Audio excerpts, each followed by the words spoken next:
کہ بات یہ ہے کہ اگر چیف صاحب کی بات کی جائے تو اس حوالے سے ضرور یہ بات ہوئی تھی کہ جس طرح سے کیس چلایا گیا ہے خان صاحب کا یا اس کے علاوہ نواز شریف صاحب کا یا ہماری فنڈامنٹل رائٹس کے حوالے سے جو پٹیشن تھی اس کے اوپر یا جو جبری گمشدگیاں ہیں اس حوالے سے جو درخواست تھی اس کے اوپر اور جو ریمارکس دیے گئے کہ کچن کے اندر اگر آپ بیٹھیں گے تو آپ کو ہیٹ تو فیل ہوگی، یعنی کہ آپ پاکستان تحریک انصاف کو اگر یہ کہیں کہ جناب اگر آپ کا پی ٹی آئی سے تعلق ہے تو آپ کے اوپر یہ ظلم و ستم ہوگا، اور اگر آپ پی ٹی آئی کو چھوڑتے ہیں تو پھر آپ ٹھیک ہو جائیں گے، تو پھر اس کے اوپر جو بالکل اعتراض تو آئے گا۔ اور عمران ریاض صاحب کو جس طرح سے اغوا کیا گیا، آپ نے دیکھا کہ ان کے اغوا کے حوالے سے بجائے یہ کہ کوئی سدباب کیا جاتا اور فوراً ہی پروڈیوس کروایا جاتا، بلکہ آپ کے سامنے آئی جیز کو جو لیکن سدباب نہیں ہو سکا، اور 9 مہینے کے بعد اگر وہ ریلیز ہوتے ہیں تو اس کے بعد یہ کہا جاتا ہے کہ جناب عمران ریاض کون ہے؟ آپ عمران خان کے ترجمان ہیں،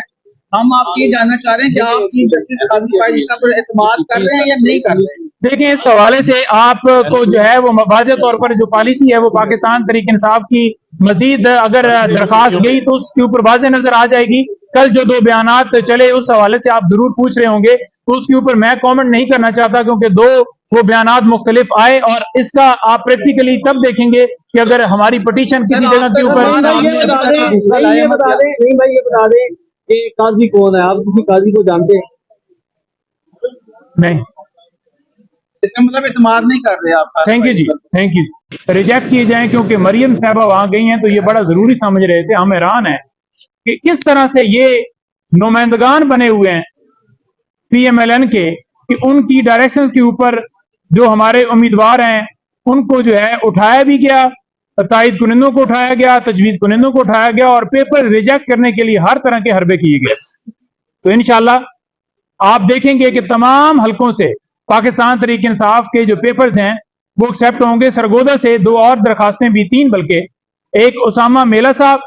اور انصر حرل صاحب، اور اسی طرح سے وہاں پر سہیل گجر صاحب، ان کے بھی پیپر جو ہیں وہ ریجیکٹ ہوئے تھے تو وہ بھی قبول ہو گئے ہیں۔ شاہ محمود قریشی صاحب کے بھی آج پیپر قبول ہو گئے ہیں، زین قریشی اور باقی تمام ہمارے لیڈران۔ آپ دیکھیں گے کہ ہر روز یہ درخواستیں جو ہیں جو ہم نے اپیلیں کی ہوئی ہیں یہ منظور ہوتی آپ کو نظر آئیں گی، اور یہ آئینہ جو ہے یہ بڑا واضح طور پر آپ بھی دیکھ رہے ہوں گے کہ کس طرح سے یہ کلیئر نظر آ رہا ہے کہ یہ آروز جو کہ الیکشن کمیشن کی طرف سے لیے گئے تھے، اور اس کے اوپر سپریم کورٹ نے مہر ثبت کی تھی کہ یہ بڑے زبردست طریقے سے الیکشنز کروائیں گے، اور آپ نے دیکھا کہ کس طرح آگ کے سمندر سے گزر کر ہمارے امیدواروں کو پیپر جمع کروانے پڑے، اور پھر ان جو فیصلے انہوں نے کیے اس کی سرٹیفائیڈ کاپیاں لینے کے لیے کس طرح سے لوگوں کو تکلیفیں سہنی پڑیں، اور انہوں نے کئی حلقوں میں ابھی بھی جو سرٹیفائیڈ کاپیاں وہ نہیں دی گئیں۔ آج بھی ہم وہاں پر کھڑے تھے اور معزز جج جو اسد گرال صاحب ہیں وہ انہوں نے ڈائریکشن دی ہیں کہ جناب جن حلقوں سے جس پٹیشن کے اوپر سماعت ہو رہی تھی انہوں نے کہا کہ ان کو سرٹیفائیڈ کاپیاں جو ہیں وہ دی جائیں۔ تو یہ آپ کے سامنے بڑا واضح نظر آ رہا ہوگا کہ کس طرح سے بائسنس کا مظاہرہ کیا جا رہا ہے۔ اور دوسرے نمبر پر آج بھی ہم یہ مطالبہ کرتے ہیں کہ الیکشن کمیشن، نگران حکومت، ان دونوں کو جو ہے وہ فری اینڈ فیئر الیکشنز کروانے کے لیے جو بائسنس کا یہ مظاہرہ کریں وہ ختم کریں، اور ملک کے اندر فری اینڈ فیئر الیکشنز کروائیں۔ تبھی لوگ جو ہیں وہ مانیں گے الیکشن کو کہ جب آپ ملک کے اندر فری اینڈ فیئر الیکشنز کروائیں گے۔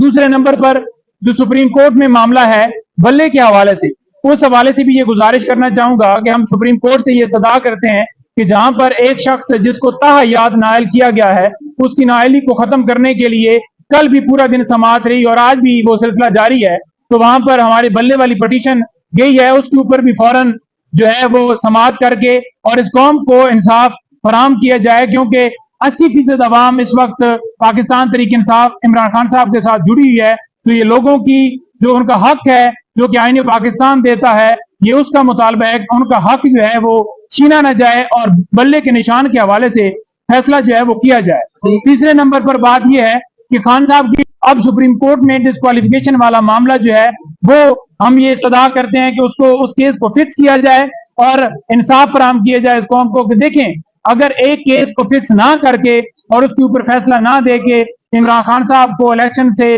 لڑنے سے محروم کرنا، تو یہ اس ملک کے ساتھ